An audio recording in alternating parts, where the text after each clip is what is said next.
आज का पहला पाठ विधि विवरण ग्रंथ अध्याय 30 पद संख्या 15 से 20। आज मैं तुम लोगों के सामने जीवन और मृत्यु रख रहा हूँ। मूसा ने लोगों से कहा, आज मैं तुम लोगों के सामने जीवन और मृत्यु, भलाई और बुराई दोनों रख रहा हूँ।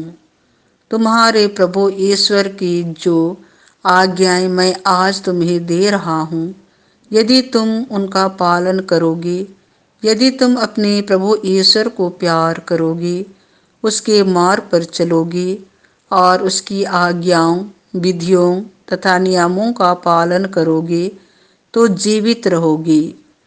तुम्हारी संख्या बढ़ती जाएगी और जिस देश पर तुम अधिकार करने जा रहे हो, उसमें प्रभु ईश्वर तुम्हें आशीर्वाद प्रदान करेगा।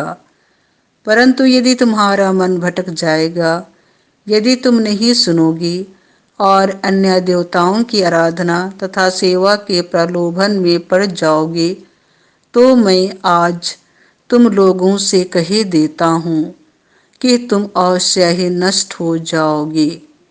और यरदन नदी पार कर जिस देश पर तुम अधिकार करने जा रहे हो, तुम वहाँ बहुत समय तक नहीं रहने पाओगे। मैं आज तुम लोगों के विरुद्ध स्वर्ग और पृथ्वी को साक्षी बनाता हूँ। मैं तुम्हारे सामने जीवन और मृत्यु, भलाई और बुराई रख रहा हूँ। तुम लोग जीवन को चुन लो, जिससे तुम और तुम्हारे वंशज जीवित रह सके। अपने प्रभु ईश्वर को प्यार करो, उसकी बात मानो और उसकी सेवा करते रहो। इसी में तुम्हारा जीवन है और ऐसा करने से तुम बहुत समय तक उस देश में रह पाओगे, जिसे प्रभु ने शपथ खाकर तुम्हारे पूर्वजों इब्राहिम, इसहाक और याकूब को देने की प्रतिज्ञा की है। यह प्रभु की वाणी है। संत लुकस के अनुसार पवित्र सुसमाचार अध्याय 9 पद संख्या 22 से 25।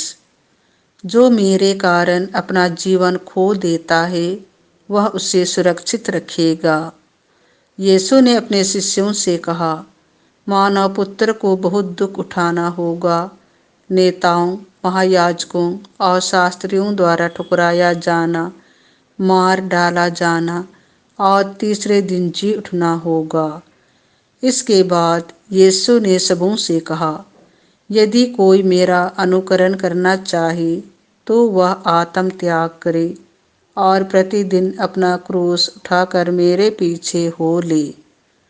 क्योंकि जो अपना जीवन सुरक्षित रखना चाहता है, वह उसे खो देगा, और जो मेरे कारण अपना जीवन खो देता है, वह उसे सुरक्षित रखेगा।